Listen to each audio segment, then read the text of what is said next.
The SureColor V7000 is equipped with mechanical registration pins for easy alignment of your substrate. The pins are positioned on the front edge and the left edge of the flatbed. To raise the pins, use a regular screwdriver and screw each pin counterclockwise. To avoid a head strike, make sure to not raise the pins higher than the thickness of your substrate. Once you've raised the pins, place your substrate on the printer. Push the edges against the pins to align it perfectly in a right angle. Lastly, turn on the vacuum by pushing the vacuum button located in the front of the printer to hold your substrate securely in place.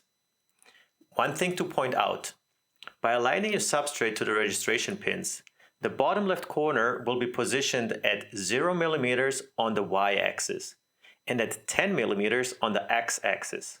Keep this in mind when later setting the values at what position you want the printer to start printing. After your job is completed, turn off the vacuum and don't forget to lower the registration pins back to their original position, which is below the surface of the flatbed.